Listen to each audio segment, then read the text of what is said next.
नमस्कार. आज आपण जमिनीच्या आरोग्यावर बोलणार आहोत.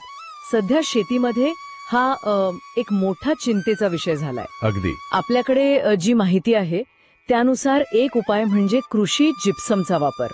हो.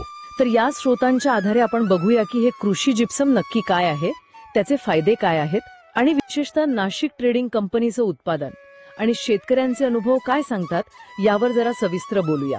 हो, नक्कीच. म्हणजे आपला उद्देश हाच आहे की या स्रोतांमधून जिप्समची नक्की भूमिका काय महत्वाचं समजतंय ते बघणं. बरोबर.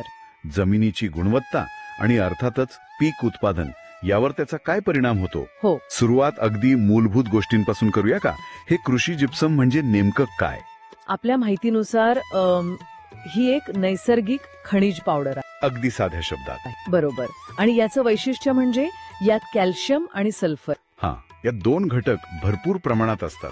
आणि हे फक्त घटक नाहीत तर जमिनीच्या पोषणासाठी म्हणजे एकूणच वनस्पतींच्या वाढीसाठी अत्यंत आवश्यक मूलद्रव्य आहेत असे साहित्य सांगताय. आणि याचा मुख्य उपयोग काय सांगितला आहे?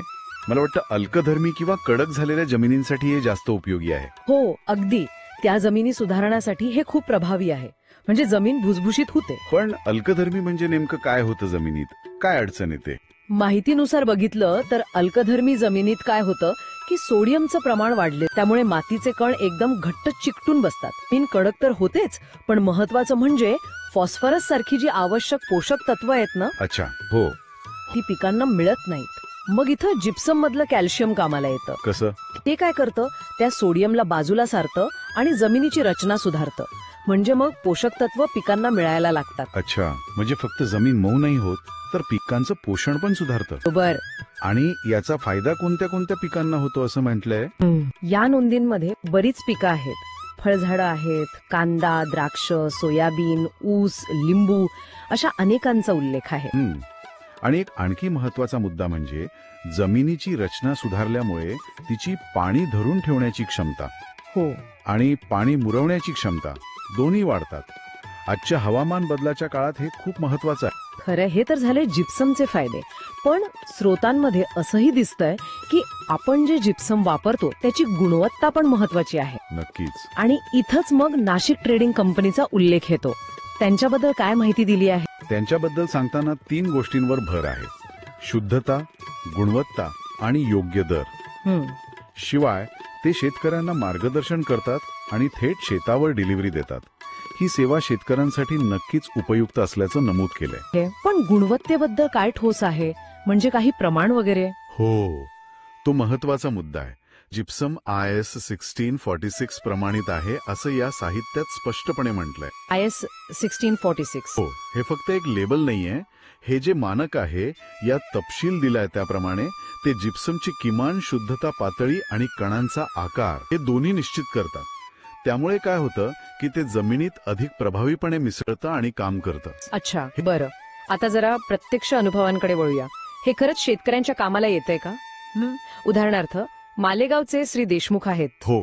त्यांच्या द्राक्ष बागेत काय फरक जाणवला त्यांना? त्यांच्या अनुभवानुसार उत्पन्न तर वाढलंच, पण मुख्य म्हणजे जिप्सम वापरल्यानंतर माती अक्षरशः सैल झाली असं ते म्हणतात. हो, आणि पाणी धरून ठेवण्याची क्षमता पण वाढली. हे आपण जी जमिनीच्या भौतिक रचनेतल्या सुधारणेबद्दल बोललो ना, हो हो, त्याच्याशी थेट जुळतंय. आणखी एक उदाहरण आहे निफाडच्या श्रीमती सोनवणे यांचं. त्या म्हणतात की पिकं अगदी टवटवीत आली आणि विशेष म्हणजे खर्च कमी झाला आणि उत्पादन वाढलं. हो, हा मुद्दा खरंच लक्षवेधी आहे. खर्च कमी झाला, तो कसा झाला असेल? खरं तर या नोंदींमध्ये खर्चात नेमकी कपात कशामुळे झाली याचा थेट उल्लेख नाहीये. पण एक शक्यता अशी आहे की जमिनीची पोषण क्षमता सुधारल्यामुळे अच्छा आणि पाणी धरून ठेवण्याची क्षमता वाढल्यामुळे कदाचित इतर खतांवरचा किंवा पाण्यावरचा खर्च कमी झाला असावा. होऊ शकतं. अर्थात याबद्दल अधिक तपशील असता तर बरं झालं असतं. पण उत्पादन वाढ आणि पिकांचा टवटवीतपणा हे जिप्समच्या फायद्यांची नक्कीच सुसंगत आहे. बरोबर. तर या सगळ्या माहितीचा अर्थ काय काढायचा? असं दिसतंय की कृषी जिप्सम विशेषतः जर ते योग्य प्रमाणित उत्पादन असेल हो, तर जमिनीची सुधारणा, पाण्याची बचत आणि पीक उत्पादन वाढवण्यासाठी एक महत्वाचा पर्याय ठरू शकतो. आणि नाशिक ट्रेडिंग कंपनी सारख्या पुरवठादारांना जो सकारात्मक प्रतिसाद मिळतोय तो पण हेच दर्शवतो. हीच अगदी. पण या चर्चेतून एक विचार पण पुढे येतो मला वाटतं. काय? या स्रोतांमधून जिप्समची जमिनीची रचना आणि पाणी वापर क्षमता सुधारण्याची जी भूमिका स्पष्ट होते ते पाहता असा विचार येतो की जमिनीचा ऱ्हास आणि पाण्याची टंचाई या खऱ्या मोठ्या समस्या आहेत. हो आहेतच. तसं इतर अभ्यासांमध्ये पण म्हटलं जातं. मग अशा प्रमाणित खनिजांचा नेमका आणि शास्त्रीय वापर भविष्यातल्या शाश्वत शेती पद्धतींचा एक अविभाज्य भाग कसा बनू शकेल बरोबर आहे. त्यावर अधिक विचार करायला खरंच वाव आहे.